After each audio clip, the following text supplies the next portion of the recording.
اعوذ باللہ من الشیطان الرجیم بسم اللہ الرحمن الرحیم لا اقسم بهذا البلد وانت حل بهذا البلد ووالد وما ولد لقد خلقنا الانسان في كبد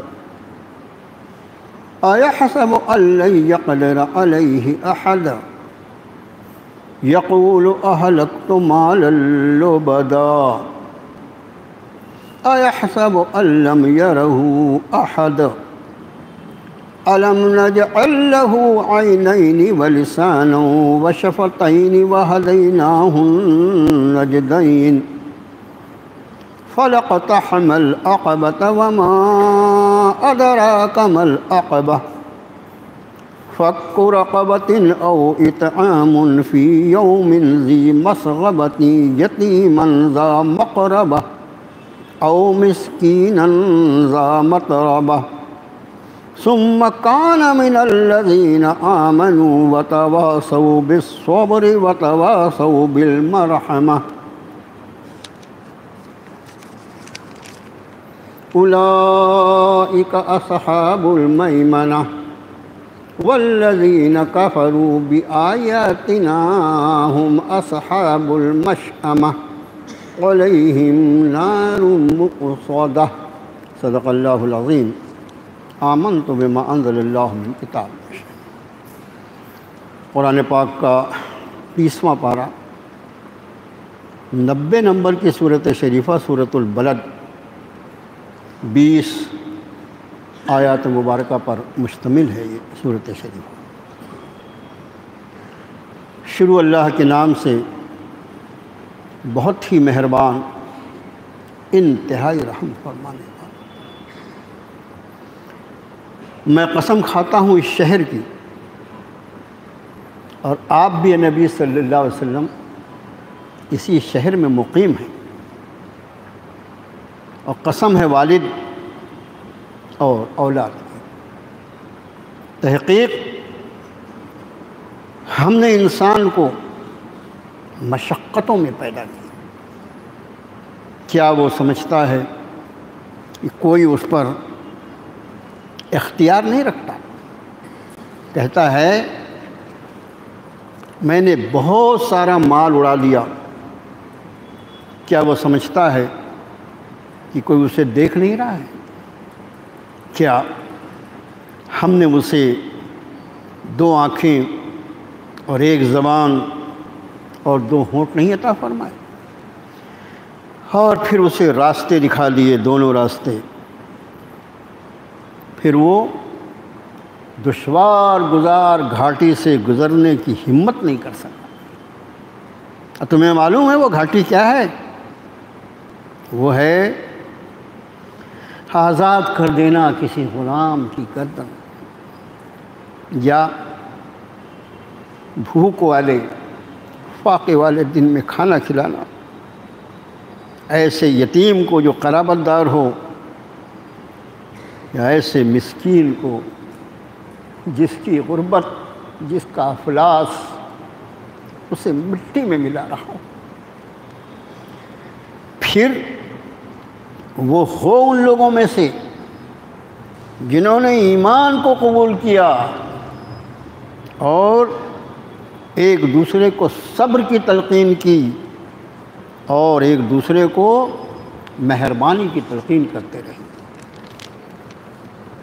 یہی ہیں داہنے ہاتھ والے، یا یہی ہیں سعادت مند لوگ، خوش نصیب لوگ۔ اور رہے وہ لوگ جنہوں نے ہماری آیتوں کا انکار کیا، وہ تو بد نصیب لوگ ہیں، یا بائیں ہاتھ والے ہیں، ان پر آگ بند کر دی جائے گی۔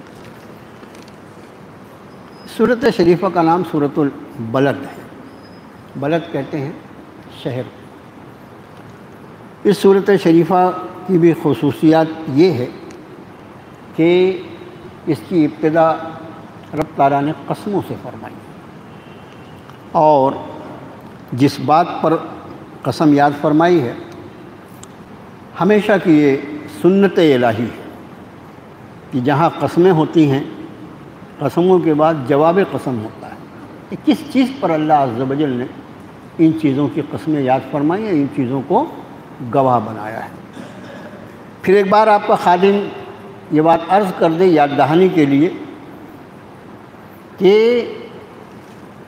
اللہ کی ذات وہ خالق بھی ہے، مالک بھی ہے، عامر بھی ہے، سب کچھ اسی کا، وہ اپنے مخلوق میں سے جس چیز کی چاہے قسم یاد فرمائے۔ لیکن اہل ایمان کے لیے اللہ کی ذات کے سوا کسی چیز کی قسم کھانے کی اجازت نہیں ہے۔ یہ ہمیشہ شدید گناہ، بڑا گناہ، بڑے گناہوں میں، کبیرہ گناہوں میں علماء نے اس کو شمار کیا کہ اللہ کے سوا کسی غیر کی قسم کھائی جائے، اس کا ہمیشہ خیال رہے۔ یہ قسم کھانے کا معنی ہوتا ہے اس کو گواہ بنانا۔ ذات الہی کے سوا کائنات کے ذرے ذرے پر بھلا کون گواہ ہو سکتا ہے؟ اس لیے اللہ کی ذات کے سوا کسی اور کی قسم ہرگز نہیں کھائے، اور اگر کسی اور کی قسم کھاتے ہیں اس کا مطلب یہ ہے کہ تم نے معاذ اللہ اس کے بارے میں یہ عقیدہ بنا رکھا ہے کہ جس طرح رب کائنات انک علی کل شیء شہید ہے، اس طرح معاذ اللہ یہ مخلوق بھی وہاں موجود تھی جب آپ یہ معاملہ کر رہے ہیں۔ اس لیے اللہ کے غیر کی قسم شریعت مطہرہ میں جس طرح غیر اللہ کو سجدہ حرام، جس طرح غیر اللہ کے سامنے رکوع اور قیام حرام، اسی طرح اللہ کے سوا کسی اور کی قسم کھانا بھی حرام ہے۔ یہ خیال ہے، اس لیے کہ ہمارے ہاں بات چیت کا جو چلن ہے اس میں جو بہت ساری غلط سلط چیزیں، ایک مرتبہ ایک صاحب کوئی واقعہ بیان کر رہے تھے، تو ان کا معاملہ تھا کوئی جھگڑے لڑائی کا بہت دن پہلے، تو وہ بات چیت کے دوران کہنے لگے مولانا میرے ہاتھ میں جلتی ہوئی بیڑی ہے۔ معاملے کی جلتی ہوئی بیڑی کیا کرے گی؟ وہ جلتی ہوئی بیڑی کو اپنی وہ گواہ بنا رہے، قسم کھا رہے ہیں۔ عجیب بیوقوف آدمی۔ ان کو میں نے بتایا، میں نے کہا بھائی قسم کے یہ احکام ہے کہ جلتی ہوئی بیڑی ہے اور فلاں کے بندھن کے نیچے بیٹھا ہوں اور یہ ہے اور وہ ہے، یہ جاہلانہ باتیں جو ہے یہ اہل ایمان کو زیب نہیں دیتی۔ اب یہاں پر پہلی قسم جو یاد فرمائی وہ تو بہذا البلد سے مراد مکہ معظمہ ہے۔ مکہ معظمہ کا شرف، اس کی عزت، اس کا اکرام، اللہ عز و جل نے اس مقام کو بیت الحرام بنایا۔ اللہ کی اس پوری زمین کے احکام الگ ہیں، اور وہ حصہ جو حرم محترم کہلاتا ہے اس کے احکام الگ۔ جس دن سے اللہ نے اس زمین کی تخلیق فرمائی اس دن سے وہ احکام لاگو۔ یہ خیال ہے۔ مثلا مکہ معظمہ کی وہ صفت جو قرآن نے بیان فرمائی، ان اول بیت وضع للناس للذی ببکۃ مبارکا وہدی للعالمین فیہ آیات بینات مقام ابراہیم ومن دخلہ کان آمنا۔ میں سب سے پہلا وہ گھر جو انسانوں کی بندگی کے لیے تجویز کیا گیا وہی ہے جو مکے۔ اس کا معنی کہ سب سے پہلی عبادت گاہ، سب سے پہلے اللہ کا گھر جو بنا وہ بیت اللہ شریف۔ اب اس کی تعمیر کے متعلق آپ وہ سنتے رہتے ہیں، بعض روایتیں یہ ہیں کہ حضرت آدم علیہ السلام کو زمین پر اتارا گیا، اس کے ساتھ بیت اللہ شریف کو بھی اتارا گیا۔ بعض روایتیں ہیں کہ پہلی اس کی تعمیر فرشتوں نے کی، اس کے بعد حضرت آدم علیہ السلام، اور اس کے بعد پھر مختلف دور میں اس کی تعمیر ہوئی، اور طوفان نوح کے بعد پھر جو ٹیلہ موجود تھا اس کی تعمیر حضرت ابراہیم علیہ السلام، اس لیے اس کو تعمیر جدید کہا جاتا ہے۔ اور پھر اس بیت اللہ شریف کے لیے جس شہر کو، جس مقام کو اللہ نے پسند فرمایا، آپ سورہ توبہ کی وہ آیت شریفہ دیکھیے جس میں رب نے ارشاد فرمایا یا ایھا الذین آمنوا انما المشرکون نجس فلا یقربوا المسجد الحرام بعد عامہم ھذا۔ ایمان والو سنو، یہ مشرک جو ہے یہ نجس ہے، ناپاک ہے، سراپا گندگی ہے یہ اپنے عقیدے کی خرابی کی وجہ سے۔ فلا یقرب المسجد الحرام بعد عامہم ھذا، اس سال کے بعد بھی اس مسجد حرام کے قریب نہ آنے۔ یقربو کا لفظ اہل علم بیٹھے ہوئے ہیں، ہمارے علماء بھی ہوتے ہیں درس میں، ولا یقربو فرمایا، ولا یدخلوا نہیں فرمایا، داخل نہ ہو نہیں۔ مسجد میں داخل ہونا بہت دور کی بات ہے، اس کا سایہ نہیں چلتا، مسجد کے پڑوس میں بھی اس کو آنے کی اجازت نہیں۔ وہ پورے حدود حرم ہم نے حرام کر دیا کسی ایسے آدمی کو اس میں پیر رکھنے کے لیے جو ہمارے الہی اور ہمارے الہ ہونے کا، ہمارے رب ہونے کا، ہمارے معبود حقیقی ہونے کا جو قائل نہ ہو، اس کے لیے منع ہے کہ وہ اس زمین پر اپنا پیر نہ رکھے۔ یہ احکام خصوصی احکام، یہی وجہ ہے کہ کوئی شخص بیت اللہ شریف کی زیارت کے لیے جا رہا ہے تو ظاہر ہے کہ اس کے لیے احرام کی شرط ہے۔ پوری دنیا میں کہیں احرام ہے؟ احرام صرف وہاں کے لیے۔ تو فرمایا لا اقسم بہذا البلد، میں قسم کھاتا ہوں اس شہر کی، وانت حل بہذا البلد۔ میں نے اس کا ترجمہ کیا، اور آپ خود بھی تو نبی صلی اللہ علیہ وسلم یہاں قیام پذیر ہیں، یہ ایک ترجمہ ہے، لیکن اس کے دو ترجمے اور ہیں۔ جس کو کوئی دیکھنا چاہے تو تفسیر مظہری وہ ریفر کرے۔ تفسیر مظہری میں یہ 3 اقوال ملتے ہیں کہ اس آیت شریفہ کا 3 طریقے سے ترجمہ کیا جا سکتا ہے، اور تینوں ترجموں کی پوری گنجائش ہے۔ ایک ترجمہ یہ وہ انت، اور آپ حل، آپ مقیم ہیں بہذا البلد، اس زمین میں۔ دوسرا ترجمہ ہوتا ہے اور آپ کے لیے حلال کیا جانے والا ہے یہ شہر۔ اس شہر میں جو مخصوص احکام ہیں، یہاں کسی کو قتل نہیں کیا جائے گا، کسی کے اوپر ہاتھ نہیں اٹھایا جائے گا، جو مخصوص احکام ہیں، ان قریب نبی صلی اللہ علیہ وسلم ایک وقت آئے گا۔ یہ وقت کون سا ہے؟ فتح مکہ کا دن۔ ایک وقت آئے گا کہ ہم ان احکام کو آپ کے لیے وقتی طور پر اٹھا لیں گے، اور جو چیزیں یہاں منع ہیں اس کو ہم آپ کے لیے حلال کرتے ہیں۔ انت حل بہذا، اور آپ کے لیے حلال ہونے والا ہے یہ شہر، ایک ترجمہ۔ تیسرا ایک اور ترجمہ ہے، کیا یعنی ہمارے مفسرین کی نگاہ ہوتی ہے، وہ انت، اور آپ حل بہذا البلد، آپ حلال کر لیے گئے ہیں اس شہر میں۔ یہ وہ شہر ہے جہاں درختوں کا کاٹنا منع ہے۔ جانتے ہیں آپ حدود حرم میں درخت نہیں کاٹے جا سکتے، وہ ایک مخصوص گھاس ہے جس کے لیے آپ صلی اللہ علیہ وسلم نے اجازت مرحمت فرمائی درخواست پر، وہ ایک الگ احکام ہے کہ وہاں درخت نہیں کاٹا جا سکتا، وہاں کے جانور کا شکار نہیں کیا جا سکتا، جانور کا شکار منع ہے حدود حرم میں۔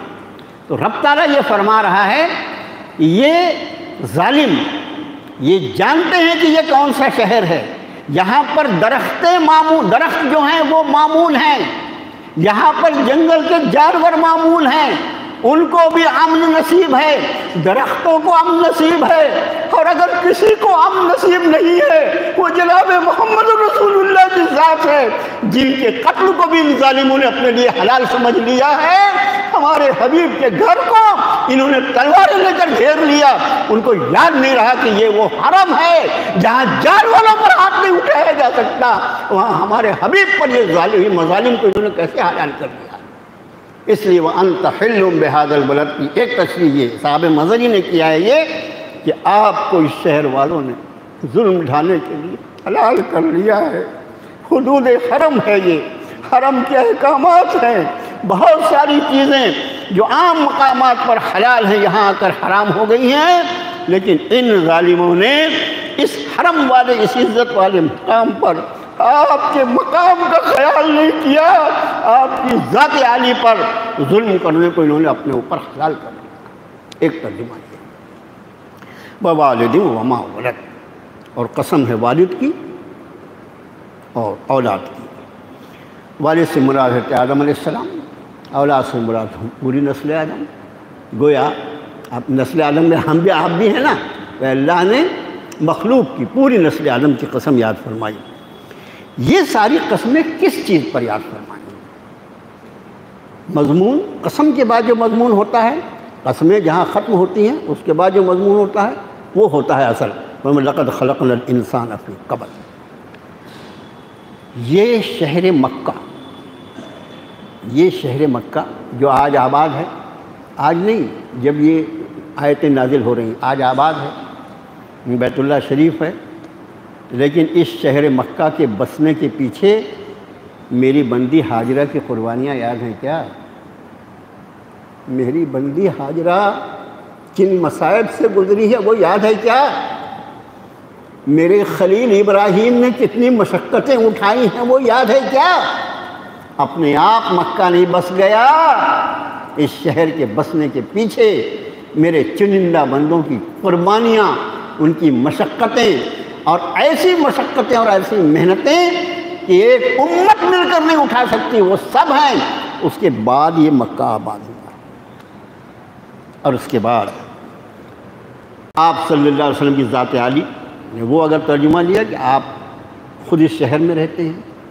دیکھیے مقام جو ہوتا ہے، بعض مقام جو ہوتے ہیں اس کی اہمیت اس کے مقیم کی وجہ سے ہوتی ہے۔ کچھ مقام ایسے ہوتے ہیں جو فی نفس ہی قابل احترام، جیسے مسجد۔ اب مسجد کے اندر جب ایک آدمی داخل ہو گیا، ظاہر ہے کہ وہ مصلی ہے، مسجد احترام کی جگہ ہے، اب اس احترام کا فائدہ اس شخص کو ہی پہنچے گا جو اس مسجد میں داخل ہو گیا۔ لیکن کچھ مقامات ایسے ہوتے ہیں کہ وہ عام حالات میں وہ محترم نہیں ہوتے، لیکن کسی باعزت شخصیت اور ذات کے وہاں جانے کی وجہ سے وہ محترم ہو جاتے ہیں۔ تو فرمایا یہ تو شہر ایسا ہے کہ فی نفس ہی ہم نے اس کو شہر حرام بنایا ہے، فی نفس ہی یہ احترام والا شہر ہے، اور پھر اس شہر کے احترام اور عزت میں اے نبی صلی اللہ علیہ وسلم آپ کے لیے ہم نے اس شہر کو منتخب فرمایا ہے، آپ کے لیے اس شہر کو ہم نے قبول فرمایا ہے۔ آپ کی ذات عالی کے یہاں قیام پذیر ہونے کی وجہ سے اس کی عزت اور اس کا شرف اور بڑھ گیا۔ یہی وجہ ہے کہ بھئی مکہ معظمہ کی ایمان والوں کے نزدیک دو اعتبار سے اہمیت، ایک تو یہ کہ وہ بیت اللہ شریف ہے وہاں، اور دوسری یہ کہ آپ صلی اللہ علیہ وسلم کا مولد ہے، آپ صلی اللہ علیہ وسلم کی ولادت کے لیے اللہ نے اور نزول قرآن کے ابتدائی 13 برسوں کے لیے اللہ نے اس شہر کو قبول فرمایا، اس لیے فرمایا وَأَنْتَ حِلٌّ بِهَذَا الْبَلَدِ، یہ شہر تو خود بھی محترم ہے، لیکن آپ کے یہاں مقیم پذیر ہونے سے اس کا احترام، اس کی عزت اور بڑھ گئی۔ وَوَالِدٍ وَمَا وَلَدَ، اولاد اور اس کے بعد فرمایا لَقَدْ خَلَقْنَا الْإِنسَانَ فِي كَبَدٍ، انسان کو ہم نے تحقیق انسان کو ہم نے انتہائی مشقتوں میں پیدا کیا۔ اس آیت پر قرآن شریف اور احادیث مبارکہ، میرے بہت ادب سے درخواست ہے میرے بھائیوں، اس پر آپ غور کریں۔ علم دین جو ہے نا، علم دین کا اصل ذریعہ جو بنا ہے وہ ہے سینہ۔ جناب نبی کریم صلی اللہ علیہ وآلہ وسلم کے قلب انور پر اللہ نے نزول کتاب فرمایا، اور حضرات صحابہ نے سب سے پہلے آپ سے کسب فیض فرمایا، براہ راست آپ کے زبان مقدس سے قرآن کو سنا، آپ سے سیکھا، اور پھر آپ کے وہ اقوال مقدسہ جو احادیث مبارکہ کے نام سے مشہور ہیں، یا احادیث کی جتنی بھی قسمیں ہیں اہل علم اس کو جانتے ہیں، وہ سب انہوں نے براہ راست اخذ کیا ہے جناب رسول اللہ صلی اللہ علیہ وسلم۔ اس وقت نزول قرآن جب ہوا تو قرآن کے نزول کے ساتھ اس کو لکھا جاتا تھا، یہ یاد رہے۔ وہ جو بیوقوف کہتے ہیں کہ اول دن سے نہیں لکھا گیا، اتنے دن کے بعد، ان کو عقل نہیں، ان کو معلومات نہیں ہے۔ اول دن سے قرآن پاک لکھا جا رہا ہے۔ آپ کے اقوال حضرات صحابہ کرام رضوان اللہ تعالیٰ علیہم اجمعین اپنے اپنے اعتبار سے محفوظ کرتے تھے، اس کو محفوظ کرتے تھے۔ لیکن یہ مصحف مبارک جو اس وقت الحمدللہ ہمارے اور آپ کے ہاتھ میں ہے اور قیامت تک رہے گا، اس مصحف مبارک کی شکل جو ہے سیدنا ابو بکر صدیق رضی اللہ تعالی عنہ کے زمانے میں حضرت عمر فاروق رضی اللہ تعالی عنہ کے مشورے پر قرآن کے جمع کرنے کا کام شروع ہوا، اور یہ کام اتنا نازک اور اتنا ذمہ دارانہ تھا، اور حضرات صحابہ سے زیادہ اللہ سے ڈرنے والا کون ہو سکتا تھا؟ سیدنا ابو بکر صدیق رضی اللہ تعالیٰ عنہ کے دور سے شروع ہو کر یہ کام حضرت عمر فاروق رضی اللہ تعالیٰ عنہ کی خلافت میں بھی چلتا رہا، اور حضرت عثمان غنی رضی اللہ تعالیٰ عنہ کی خلافت میں یہ تکمیل کو پہنچا۔ یہ مصحف مبارک ہاتھ میں ہے۔ اب جو علم ہے، علم دین، بہت ادب سے عرض کرتا ہوں کہ اس کا تعلق سینے سے، یہی وجہ ہے کہ ہمارے اساتذہ مراد میرے اور آپ کے نہیں، ساری علوم دینیا کے جتنے مدارس ہیں ان سب جگہ الحمدللہ استاد سامنے ہوتا ہے، کتاب سامنے ہوتی ہے، اور اصل علم جو طالب علم اخذ کرتا ہے وہ اس سینے کا علم ہوتا ہے جو سینہ بسینہ نبی کریم صلی اللہ علیہ وسلم سے منتقل ہوتا ہوا یہاں تک پہنچا۔ تو اس علم سینہ میں اصل علم جو ہے وہ علم سینہ ہے، اس کا خیال رکھیں۔ اب ایک صاحب نے آیت شریفہ کیا، لقد خلقنا الانسان فی کبد، تحقیق ہم نے انسان کو پیدا کیا انتہائی مشقتوں میں۔ اس نے معلوم نہیں کہاں پڑھا وہ ترجمہ، اس نے پڑھ لیا ہم نے پیدا کیا انسان کو انتہائی مشقتوں سے، اور پھر وہ تقریر کرنے کھڑا ہو گیا۔ یہ تقریر کرنے کا بڑا شوق، تقریر کرنے کھڑا ہوا، دیکھو یہ انسان، یہ وہ مخلوق ہے، ساری مخلوق کو اللہ نے کن فرما کر پیدا کر دیا، لیکن انسان، ارے انسان وہ ہے، خود اللہ نے فرمایا انسان کو پیدا کرنے میں مجھے بڑی مشقت ہو گئی۔ استغفر اللہ، معاذ اللہ، یعنی یہ کس لیے ہوا کہ اپنا خود ہی استاد بن گیا۔ اساتذہ ظاہر ہے کبھی کبھی جو عمر میں اساتذہ کم ہو سکتے ہیں، تمہاری دنیاوی معلومات کے اعتبار سے تمہارا گریجویشن، پوسٹ گریجویشن، ڈاکٹریٹ، فلانا ٹھکانا وہ سب اپنی جگہ، لیکن علم دین جو ہے وہ جو جناب محمد رسول اللہ صلی اللہ علیہ وسلم کے قلب انور سے منتقل ہوا ہے، اس علم کو اپنے علم میں جذب کرنے کے لیے کسی کو اپنا استاد بناؤ، جب تمہیں معلوم ہوگا کہ علم دین کی حقیقت کیا ہے۔ میرے بھائیو، یہ مارکیٹ میں کس علم کی کتاب نہیں ملتی؟ ڈاکٹری کی علم نہیں ملتی، انجینئرنگ کی علم کی کتابیں، ساری کتابیں اویلیبل ہیں نا مارکیٹ میں، سب کتابیں ہیں۔ دیکھا گیا کبھی کہ ڈاکٹری کے بہت ساری کتابیں خرید لیا اور وہ سب اچھی انگریزی سے پڑھا سمجھا، اور اس کے بعد مطلب کھول کے بیٹھ گیا، فلاں ڈاکٹر فلانے صاحب، ابھی کیسے آپ ڈاکٹر کب بن گئے؟ میڈیکل میں تو آپ کا ایڈمیشن نہیں ہوا۔ ارے میں نے ساری کتابیں پڑھ لیا ہے، وہ جو پروفیسر پڑھاتے ہیں وہ سب میں نے پڑھ ڈاکٹر بنا۔ کتابیں پڑھ کے کوئی ڈاکٹر نہیں بنتا، کتابیں پڑھ کے کوئی انجینئر نہیں بنتا، لیکن کتابیں پڑھ کے کوئی بنتا تو مولوی برابر بن جائے۔ سوچنے جیسی بات ہے۔ علم دین ہے یہ، اس میں احتیاط ضروری ہے، اور وہ احتیاط ہم کو سکھاتے ہیں ہمارے اساتذہ۔ یہاں اصل مضمون ہے لقد خلقنا الانسان فی کبد، تحقیق ہم نے انسان کو انتہائی مشقتوں میں پیدا کیا۔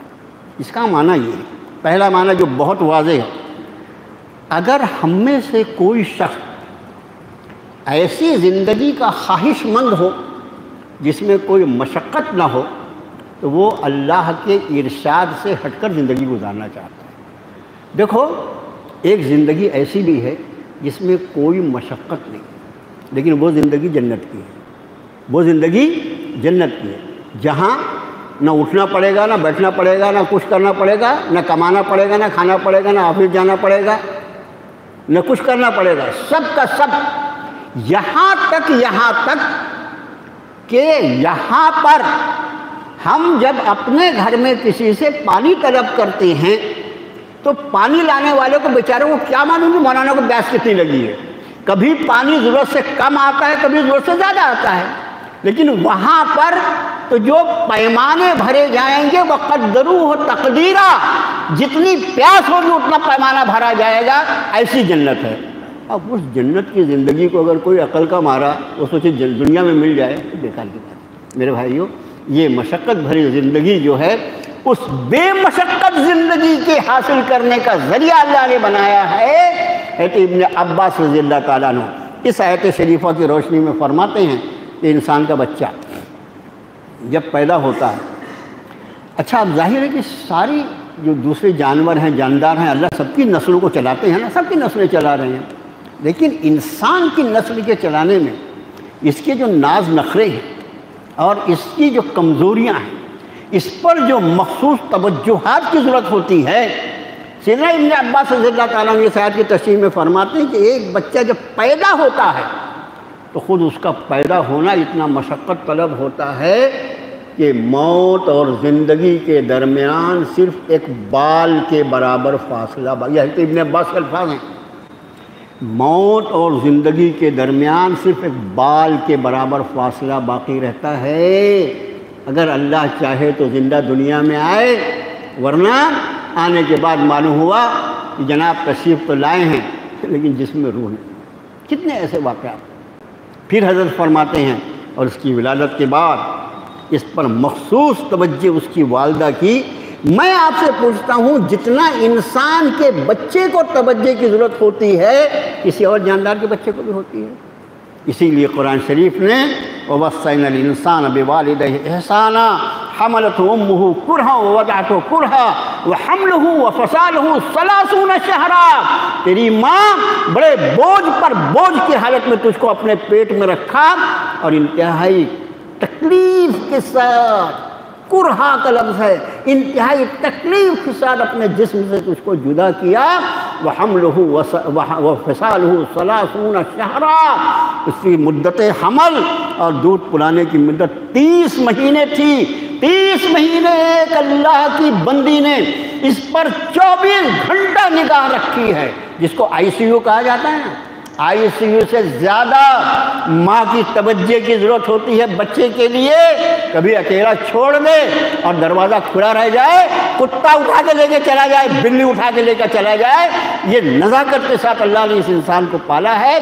اور اس کے بعد پھر اس کا بچپن، وہ اس کا بار بار کھڑا ہونا اور گرنا، آج پلنگ پہ سے گر گیا، کل کرسی پر سے گر گیا، پرسوں چلتے چلتے گر گیا، پیر پھسل گیا، یہ ہوا وہ ہوا، کیا اس کی زندگی ہے۔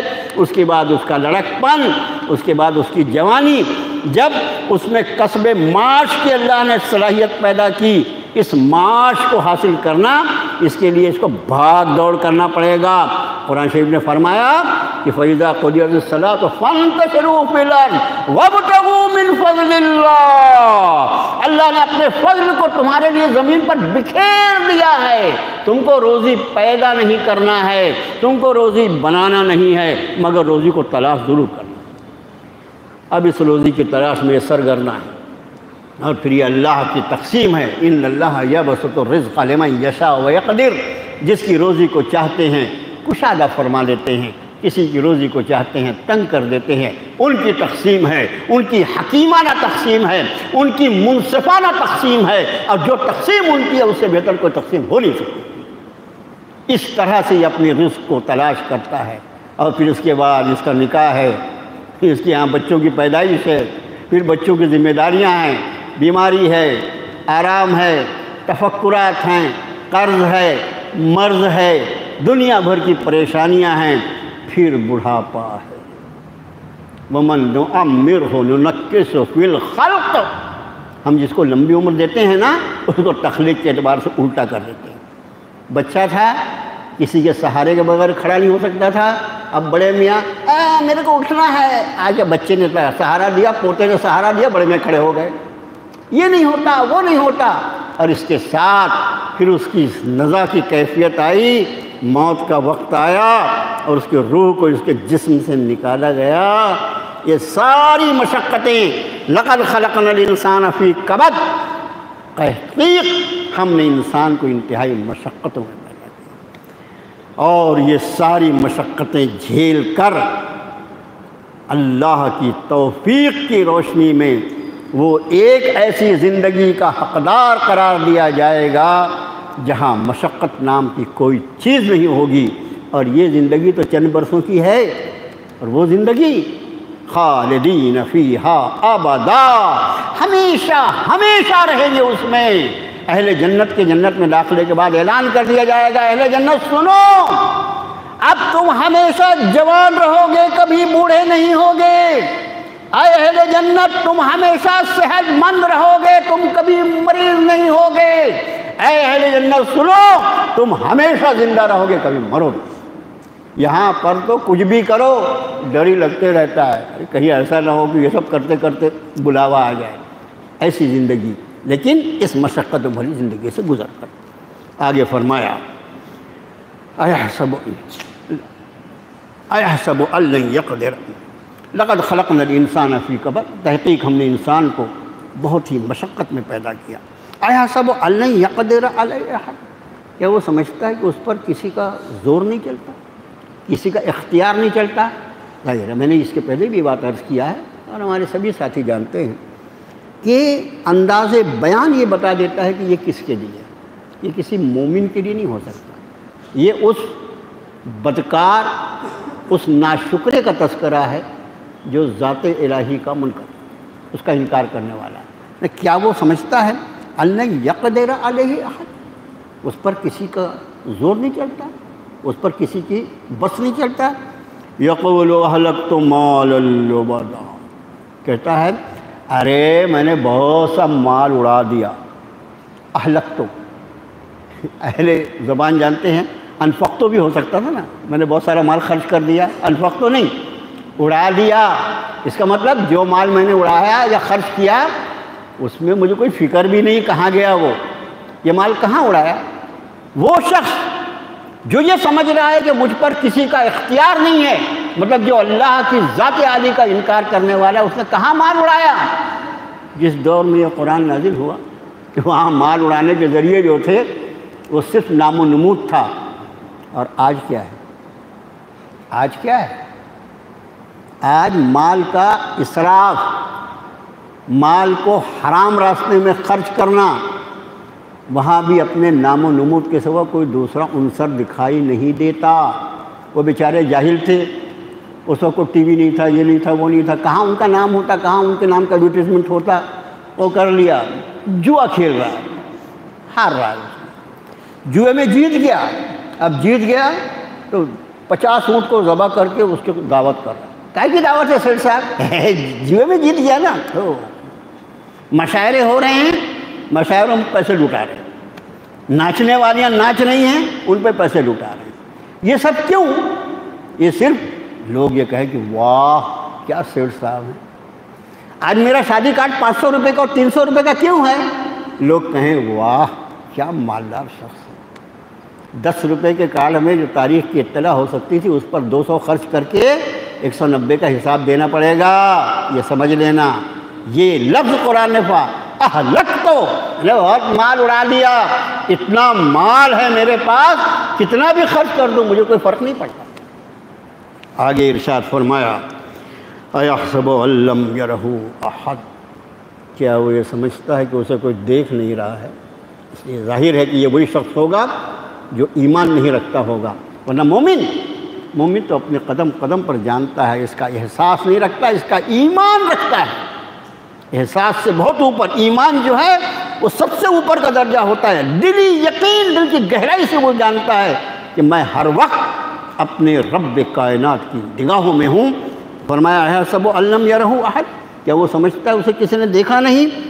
اب اس ناشکر انسان کا، کون سا انسان جو بولتا ہے بہت سارا مال میں نے اڑا دیا، پھونک دیا. دوسرا لفظ ترجمہ کیا کر سکتے؟ پھونک دیا میں نے بہت سارا مال. فرمایا الم نجعل لہ عینین، کیا ہم نے اس کو 2 آنکھیں نہیں دی، وشفت ولسان، اور ایک زبان، وشفتین، اور 2 ہونٹ. پورے جسم میں سے انسانی جسم اللہ عز و جل نے آج کے وقت میں انسانی جسم کو انسانی علم پر اتنا زیادہ کھول دیا کہ جو ماہر ابدان ہیں، جو انسانی جسم کے جاننے والے ہیں، اس کی باریکیوں کو جاننے والے ہیں، ایمانداری کی بات یہ ہے کہ سب سے بڑا مومن ان کو ہونا چاہیے. کیسا اللہ، اس نے اتنا منظم انسان کی تخلیق فرمائی، اتنا منظم طریقے پر. انسان کا جسم پوری ایک کائنات ہے، اپنے اندر پوری ایک کائنات ہے، اور اس کی ایک ایک جسم کی ایک ایک باریکیاں، جس کا بڑا حصہ اللہ نے انسان، بڑا حصہ، بہت سارا حصہ جو ہے ابھی بھی یہ دماغ کے تعلق سے بالکل، یہ انسان کی معلومات جو ہے وہ یہ سمجھ لیجیے 0 کے برابر ہے. دماغ کے معاملے، دماغ کے سیلز اور دماغ کا جو فنکشن ہے اتنا جانتے ہیں ماہر دماغ فلانا ٹھکانا. اس کے بعد بھی 0 کے اوپر بہت زیادہ نہیں ہے، بہت کچھ کھول دیا اللہ نے. فرمایا کیا میں نے اس کو 2 آنکھیں نہیں عطا فرمائی؟ اب سوال یہ کہ صاحب 2 آنکھیں خالی اس کو تھوڑی آپ نے دی، وہ بکری بھی، چڑیا بھی، گدھا بھی، شیر بھی، بلی بھی، سب کو تو 2 آنکھیں ہیں.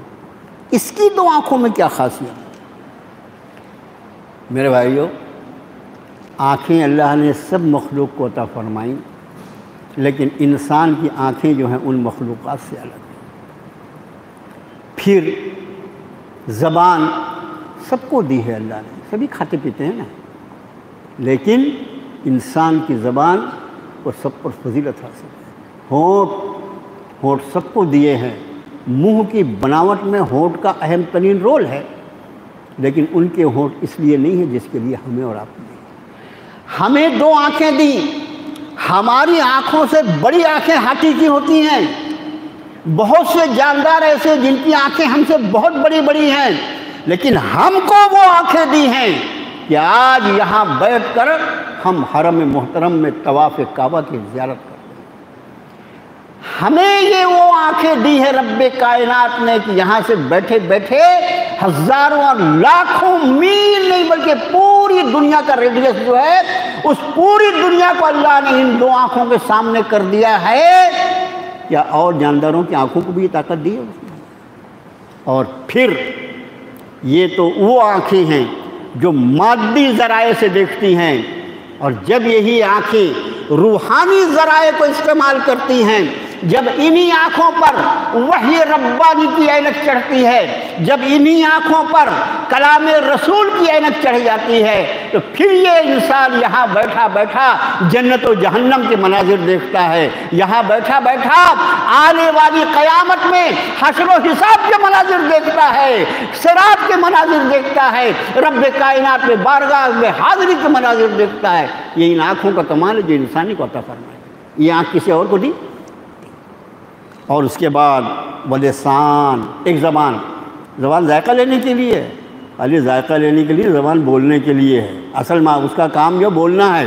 والشفتین، اور 2 ہونٹ، یہ زبان ہمیں بھی عطا فرمائی اللہ نے اور سبھی جانداروں کو عطا فرمائی، لیکن ہماری زبانیں اس لیے ہیں، ہماری زبانیں اس لیے ہیں کہ یہ جو آنکھیں اللہ نے عطا فرمائی، ان آنکھوں کو کھول اور تیرے چاروں آزو بازو سنوریہم آیاتنا فی الآفاق وانفسہم حتی یتبین لہم انہ الحق۔ ان کے آزو بازو، ان کے اپنے وجود میں، ان کے وجود سے باہر ہر طرف میں اتنی نشانیاں دکھلاؤں گا، اتنی نشانیاں دکھلاؤں گا، ان پر یہ حقیقت کھل جائے گی کہ بس یہی حق، یہی اللہ کی کتاب حق ہے، اللہ کا دین حق ہے، اللہ کے رسول حق ہے، اس کے سوا سب کچھ نہ حق۔ اس کے لیے آنکھیں دی۔ اور آگے فرمایا وَهَدَيْنَاهُ النَّجْدَيْنِ، اس کے لیے ہیں آنکھیں، زبان، ہونٹ، اس لیے ہیں 2 راستے، دونوں کو ہم نے دکھا دیا۔ یہاں ہدینا کا ترجمہ، لفظ کا ترجمہ جو ہوتا ہے وہ ہمیشہ سیاق و سباق میں، اور دونوں راستے اس کو ہم نے دکھا دیے۔ اب یہ دونوں راستے دکھا کر اس لیے یہ بینائی، یہ سماعت، یہ بصارت، یہ جسم کی صلاحیت کیوں ہے؟ یہ انا خلقنا الانسان من نطفۃ امشاج نبتلیہ فجعلناہ سمیعا بصیرا۔ یہ سورہ دہر ہے، 29واں پارہ شروع ہوتا ہے سورہ دہر۔ فرمایا ہم نے اس انسان کو ملے جلے نطفے سے پیدا کیا، نطفۃ امشاج، فجعلناہ نبتلیہ، ہم نے اس کو کیوں پیدا کیا ہے؟ پیدا کیوں کیا ہے؟ پیر پسار کے زندگی گزارنے کے لیے، انجوائمنٹ کرنے کے لیے نہیں، ہم نے اس کو اس لیے پیدا کیا ہے نبتلیہ، ہم اس کو آزمانا چاہتے ہیں، فجعلناہ سمیعا بصیرا، اس لیے اس کو ہم نے سماعت اور بصارت دی ہے۔ دوسرے جانداروں کو صرف اپنی ضرورتیں پورا کرنے کے لیے سماعت اور بصارت دی ہے، ان کی محدود سماعت ہے، ان کی محدود بصارت ہے، اور اس کو ہم نے آزمائش کے لیے اس کو دیکھتا اور سنتا بنایا ہے، اس لیے اس کی نگاہوں کو اور اس کی قوت سماعت کو ہم نے لامحدود بنا دیا، اس لیے کہ اس کی آزمائش مقصود ہے۔ گائے بھینس سب دیکھ رہی ہیں، ان کو دیکھ کر کوئی راستہ طے نہیں کرنا ہے، انسان دیکھے گا، حق اور باطل کو پہچانے گا انہی آنکھوں سے، اور پھر حق پر عمل کر کے اپنے آپ کو باطل سے بچا کر اپنے رب کی رضا کا حقدار بنا۔ نبتلی، اس کو ہم نے آزمائش کے لیے پیدا کیا، اس لیے اتنی عطائیں ہم نے فرمائی ہیں۔ فَلَقْتَحَمَ الْعَقَبَةَ، مگر یہ گھاٹی میں سے نہیں گزرا۔ اب یہاں پر بیچارے عام طور سے جو ایسا کہ یہاں پر ایک دم گھاٹی کا تذکرہ کیسا آ گیا؟ فرمایا ہے وَمَا أَدْرَاكَ مَا الْعَقَبَةُ، اس کے تو معلوم ہے گھاٹی کیا ہے، اور پھر گھاٹی کسے کہا ہے۔ میرے بھائیو، زندگی گزارنے کے دونوں طریقوں کو اللہ، بلکہ وہ سورہ دہر کی وہ آیت میں اگلا مضمون ہی ہوا اما شاکرا و اما کفورا، چاہے شکر کرے یا ناشکری کرے، اس کے اوپر چھوڑ دیا۔ شکر کرے گا لئن شکرتم لازیدنکم، زیادہ دوں گا۔ شکر تیرا ہوگا اور بدلہ میری شان کے اعتبار سے دوں گا، اور ناشکری کرے گا بھگتان بھی تجھ کو بھگتنا پڑے گا، بھگتان کسی اور کو نہیں بھگتنا ہوگا۔ اب یہاں پر جب دو راستے ہیں، نجدین جو ہے وہ نجد کی تثنیہ ہے، دونوں راستے اس پر۔ دونوں راستے کون سے ہیں؟ ایک راستہ ہے اللہ کی فرما برداری اور ایک راستہ ہے اللہ کی نافرمانی، دونوں راستے کھلے ہوئے ہیں۔ یہاں پر جو لوگ اللہ کی نافرمانیاں کر کے زندگی گزارتے ہیں، ان کی زندگی کا گزارنا بہت آسان ہوتا ہے۔ کیوں؟ اس نے قرآن کے الفاظ میں افرأیت من اتخذ الہہ ہوا، آپ نے دیکھا ہے نبی صلی اللہ علیہ وسلم اس شخص کو جس نے اپنی چاہتوں کو اپنا معبود بنا لیا، اپنی چاہت کو اپنا معبود بنا لیا، جو چاہے گا، جو دل چاہے گا وہ کرنا ہے۔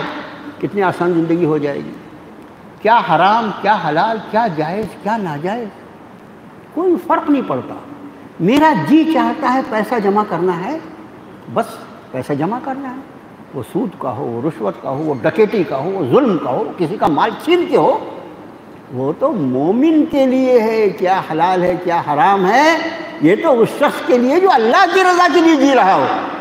لیکن جو اپنے نفس کے لیے جی رہا ہے اس پر سرے سے کوئی پابندی ہی نہیں ہوتی، گویا وہ ایسا ہوتا ہے جیسے کسی ڈھلان پہ گاڑی چل رہی ہو، اور ڈھلان پہ گاڑی چلانے کے لیے کوئی مشقت لگتی ہے کیا؟ خالی چھوڑ دو گاڑی کو، اپنے آپ ہی جا کے کھڈ میں گر کے گاڑی بھی تباہ ہوگی، گاڑی کا سوار بھی تباہ ہوگا، لیکن اس پہ چلنا بہت آسان ہوتا ہے۔ اس لیے اب اس کے مقابلے میں جب رضا الہی کا راستہ اختیار کرنا ہوگا تو وہاں قدم قدم پر نگاہ ہوگی اللہ کے احکام پر اور جناب نبی کریم صلی اللہ علیہ وآلہ وسلم کے ارشادات پر، مجھے کیا کرنا ہے کیا نہیں کرنا ہے۔ وہ اپنے کھانے میں، اپنے پینے میں، اپنے اٹھنے میں، اپنے بیٹھنے میں، اپنی تجارت میں، اپنی معاشیات میں، اپنی شادی میں، اپنی خوشی میں، اپنی غمی میں کہیں بھی وہ اپنے من کی نہیں کر سکے گا، ہر جگہ اس کو غلامی کرنی ہوگی۔ ظاہر ہے یہ کام ایسا ہوگا جیسے کوئی کسی گھاٹی پہ چڑھ رہا ہے۔ اس لیے تقوی والی زندگی کو عقبہ گھاٹی فرمایا، فلقتحم العقبہ، پھر وہ گھاٹی پہ چڑھنے کی ہمت نہیں کر سکا۔ وما ادراک ما العقبہ، تمہیں معلوم ہے گھاٹی کیا ہے؟ فک رقبہ، تمہیں پتہ ہے گھاٹی کیا ہے؟ یہ زندگی جو اللہ کی رضا کے لیے گزاری جائے وہ کون سی زندگی ہے؟ فک رقبہ، گردن کا آزاد کر دینا۔ غلام، شرعی غلام کیا ہوتا ہے؟ برسوں پہلے مجھے یاد پڑتا ہے، سورہ نساء کی جب تشریح تھی، اللہ نے اس وقت اپنے توفیق سے جو بھی عرض کروایا تھا آپ کے سامنے میں نے عرض کر دیا۔ غلام جو ہوتا ہے شرعی غلام اور شرعی کنیز، اس کی حیثیت کیا، اور وہاں پر عرب میں، بلکہ عرب میں کیا پوری دنیا میں غلاموں اور کنیزوں کے ساتھ کیا کچھ برتاؤ کیا جاتا تھا، یہ سمجھ لیجئے کہ ان کو انسان سمجھتے ہی نہیں تھے لوگ، انسان ہونے کے بعد بھی جانوروں کے جیسا اس کو غلام کہا جاتا تھا۔ اب کسی مومن غلام کو آزاد کروا دینا، اللہ کے رسول صلی اللہ علیہ وسلم فرمایا کوئی شخص کسی مومن کو غلام کو آزاد کروا دے، اللہ عز و جل اس غلام کے ایک ایک عضو بدن کے بدلے اس کے ایک ایک عضو کو اللہ تعالیٰ جہنم سے آزادی مرحمت فرمائیں گے۔ اس کے ہاتھ کے بدلے اس کا ہاتھ، اس کے پیر کے بدلے اس کا پیر، اس کے پورے جسم کے جتنے اعضاء بدن ہوتے ہیں ان سارے اعضاء کے بدلے، کیونکہ ایک غلام کو آزاد کروا دیا گیا، اس ظلم سے چھڑوا دیا گیا جہاں وہ اپنی من مانی زندگی نہیں، اپنی رب چاہی زندگی بھی نہیں گزار سکتا تھا، اس غلامی سے اس کو آزاد کروایا۔ اس کے بدلے میں اللہ تعالیٰ اس کے بدلے میں اس آزاد کروانے والے کو جہنم سے آزادی مرحمت۔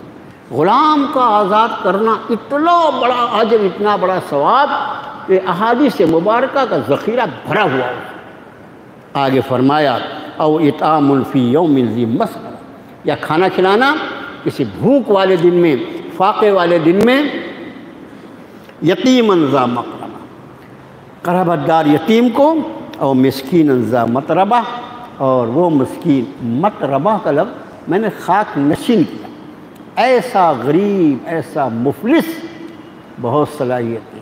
اگر آدمی پیسے سے کمزور ہو تو صرف پیسے کی کمزوری جو ہے اس کی رذالت کی وجہ نہیں ہو سکتی، نہ جانے اس میں اللہ نے کتنی ایسی خصلتیں رکھی ہوں گی جو اچھے اچھے تقوی اور پرہیزگاروں سے زیادہ۔ لیکن یہاں ذا مطلبہ فرمایا، اس کی غریبی نے، اس کی مسکینی نے، اس کے صاحب حاجت ہونے نے اس کی ذات کو مٹی میں ملا دیا۔ اس کی غربت جو ہے اس نے اس کو اتنی زندگی کو تنگ کر دیا ہے جیسے کسی کو اٹھا کے مٹی میں ملا دیا گیا ہو۔ اس لیے لفظ استعمال ہوا وہ مسکین ذا متربہ، وہ مسکین، وہ غریب، وہ مفلس، وہ سائل ایسا آدمی جو مٹی میں مل گیا ہو۔ ایسے لوگوں کو بھوک کے دن میں کھانا چاہیے۔ میرے بھائیو، یتیم اور مسکین ان کے مخصوص احکام قرآن نے اتنے بیان میں اللہ کے رسول صلی اللہ علیہ وسلم نے فرمایا کہ جو شخص یتیم کے ساتھ حسن سلوک کرے گا، یتیم کے ساتھ، اس لیے کہ یتیم وہ جس کے سر سے باپ کا سایہ اڑ گیا، کوئی بولنے والا نہیں نا، دبا لو نا جتنا دباتے ہو، اور دبایا نہیں کہ اس سماج نے، دبایا نہیں اس سماج نے، کہاں یتیموں کو اس کے میراث میں حق دینے کو تیار ہے؟ ارے جوان جو ہو گیا اولاد اس کا دبانے کو تیار ہے تو بیچاری غریب یتیم بچے کا کوئی کیا حق دے؟ آپ نے فرمایا جو شخص یتیم کے ساتھ حسن سلوک کرے گا وہ اور میں، کون ہوگا مسلمان جو نبی کریم صلی اللہ علیہ وسلم کا ساتھ جنت میں نہ چاہے گا؟ اس پر استاد محترم نے ایک حدیث سنائی تھی، بات آئی ساتھ کی۔ آپ کا کوئی سامان ایک صحابی نے لے لیا بغیر اجازت کے لیے، میں میرے فلاں چیز گم گئی، کہاں گئی؟ لوگوں نے تلاش کیا، وہ فلاں شخص کے پاس۔ کیوں؟ آپ مجھ سے مانگ بھی تو سکتے تھے نا، یہ چیز چرانے کی کیا ضرورت تھی؟ صحابی کا جواب، اے اللہ کے رسول صلی اللہ علیہ وسلم، آپ کی زبان مقدس ایک مرتبہ میں نے یہ سنا کہ کوئی شخص اگر کسی کا سامان چرا لے تو حشر کے میدان میں جس کا سامان چرایا گیا ہے اس کے ہاتھ میں اس چور کا ہاتھ ہوگا، اس لیے کہ اس نے حق ہے نا اس کے اوپر کسی کا، جس کا سامان چرایا اس کا حق بنتا ہے۔ تو آپ نے یہ ارشاد فرمایا، یہ حدیث شریف ہے کہ کوئی کسی کا سامان اگر چرائے تو حشر کے میدان میں جس کا سامان چرایا گیا ہے اس کے ہاتھ میں چور کا ہاتھ ہوگا تاکہ وہ اس کا حق ادا کر دے۔ صحابی کہتے ہیں اے اللہ کے رسول صلی اللہ علیہ وسلم، صرف اس چاہت میں نے آپ کا یہ سامان چرایا کہ حشر کے میدان میں آپ کے ہاتھ میں میرا ہاتھ۔ یہ تھی صحابہ کی محبت۔ عرض یہ کر رہے تھے یتیم کے بارے میں جو حدیث شریف، آپ نے فرمایا جو شخص یتیم کے ساتھ اس میں سلوک کرنے والا ہوگا وہ اور میں اس طرح جنت میں ہوں گے۔ اس طرح آپ نے دونوں انگلیوں کو اٹھایا، شہادت کی انگلی اور بیچ والی انگلی، دونوں کو اس طرح۔ کتنے قریب ہیں یہ انگلیاں؟ آپ صلی اللہ علیہ وسلم نے فرمایا جنت میں وہ مجھ سے اتنا قریب ہوگا، کون؟ جس نے کسی یتیم کے ساتھ اس میں۔ آپ کا کوئی یتیم خانہ ہے کیا؟ یتیم خانہ ہے، شادی خانہ یہ ہے وہ ہے فلاں ڈھکاں ہے، لیکن مسلمانوں کے بچے یتیم نہیں ہوتے، کم ہے۔ لیکن یہاں اگر یتیم بچے ہو جائیں یا تو وہ بھیک مانگیں، یا تو وہ دھکے کھائیں، اور یا تو اس کو وہ یتیم خانے والے اٹھا کر لے جائیں جو غیر مذاہب کے ہیں، اور پھر وہاں جا کے یہ سب کچھ بنے، نہ بنے تو مسلمان نہ بنے۔ اس کی ذمہ داری، بعض گناہ انفرادی ہوتے ہیں، بعض گناہ اجتماعی ہوتے ہیں، اس کا خیال رکھیں۔ اجتماعی گناہ جیسے آپ دیکھیں زکوٰۃ نہ دینے پر بارش روک دی جاتی ہے، حدیث شریف ہے نا، کوئی انکار کر سکتا ہے اس حدیث شریف پر؟ ظاہر ہے کہ گناہ کرنے والے چند ہوں گے، جب بارش نہیں ہوگی تو اس کا بھگتان کتوں کو بھگتنا پڑے گا؟ سبھی کو بھگتنا پڑے گا۔ یہاں پر فرمایا وَإِطْعَامٌ فِي يَوْمٍ ذِي مَسْغَبَةٍ بھوک والے دل میں کھانا کھلانا، یتیم جو قرابت دار ہو، مسکین جو خاک میں مل رہا ہو، ثم کان من الذین آمنوا وتواصوا بالصبر وتواصوا بالمرحمہ، یہ سب کے بعد یہ شرط ہے کہ وہ ان لوگوں میں ہو جو ایمان لائے۔ بغیر ایمان کے کوئی عمل اللہ کی بارگاہ میں قبول نہیں ہوتا، یہ ہر قرآن شریف کا پڑھنے والا الحمدللہ جانتا ہے، اس پر اب اور آیتیں اور احادیث پیش کرنے کی ضرورت نہیں۔ وہ ان لوگوں میں ہو جو ایمان لائے، وتواصوا بالصبر، ایک دوسرے کو صبر کی تلقین کرتے ہوں۔ اللہ کے احکام کو پورا کرنے میں صبر کی ضرورت ہوگی، بے صبری کرے گا تو اللہ کے احکام کے حدود سے نکل جائے گا۔ صبر کے ساتھ اس کی عبادت میں آنے والی مشقتیں جھیل، جن چیزوں سے اس نے منع کیا اپنے آپ کو اس سے روکنے کے لیے مشقتیں جھیل۔ سارے کام جو اللہ کی رضا کے لیے ان میں مشقتیں لگتی ہیں اور اس پہ صبر کرنا پڑتا ہے، وہ اہل ایمان کا خاصہ ہے۔ وتواصوا بالمرحمہ، اور ایک دوسرے پر رحم کرنے کی وصیت کرتا رہا۔ یہ رحم اور مہربانی یہ اس امت مسلمہ سے نکل گئی۔ فقہا کا قول ہے کسی شخص میں اگر 99 علامتیں کفر کی پائی جاتی ہیں اور ایک علامت ایمان کی پائی جاتی ہے، اس پر ایمان والے کا حکم لگایا جائے گا۔ ہمارا مزاج یہ بن گیا ہے، ہماری مسلکوں، ہماری جماعتوں کے چکر میں ہم اس مقام پر آ کر کھڑے ہوئے ہیں کہ کوئی آدمی اگر ہمارے مزاج کے خلاف ہو تو جب تک ہم اس پر کفر کا فتویٰ نہ لگا دیں، اس کو جہنم میں دھکیل نہ دیں، اس وقت ہم کو صبر نہیں۔ یہ امت کا خیال ہے، اور یہ اس کی امت ہے جس کو اللہ نے رحمت للعالمین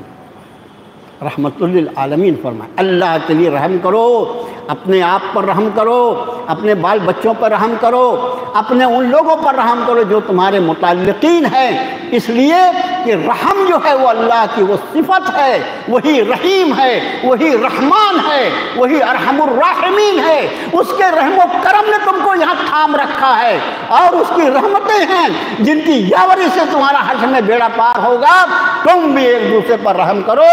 اللہ کے رسول صلی اللہ علیہ وسلم فرمایا جو دوسروں پر رحم نہیں کرتا اس پر رحم نہیں کیا جاتا۔ دوسری حدیث شریف میں آپ نے فرمایا تم زمین والوں پر رحم کرو، آسمان والا تم پر رحم فرمائے۔ میرے بھائیو، اپنی عادتوں کو ہم سدھاریں۔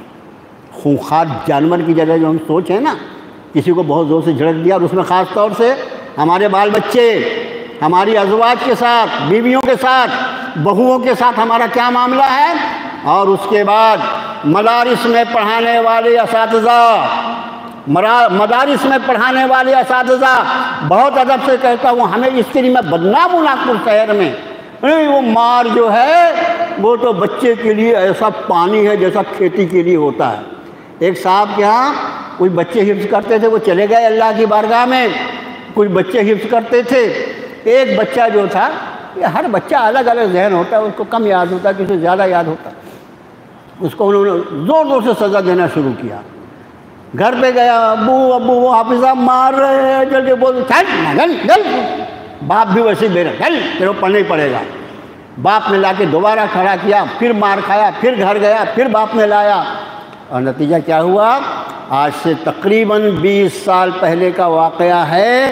وہ لڑکا، اس نے دیکھا نہ میرے باپ کے دل میں ترس آتا ہے، نہ میرے استاد کے دل میں ترس آتا ہے، گھر چھوڑ کے بھاگ گیا۔ 20 سال سے وہ لڑکے کا پتہ نہیں ہے، خدا جانے وہ زندہ بھی ہے یا مر گیا، کون اس کا جواب دے گا حشر کی میدان میں؟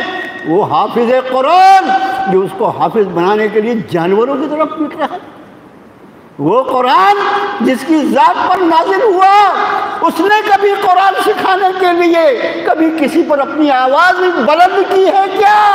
اس نبی کا امتی بچوں کو اس طرح سزا دے کہ وہ گھر چھوڑ کے بھاگ جائے، ان کا مستقبل اب برباد ہو جائے، جواب دہ ہونا پڑے گا اللہ کی بارگاہ۔ اپنی آل اولاد کے ساتھ بھی رحم و کرم کا معاملہ کیجیے۔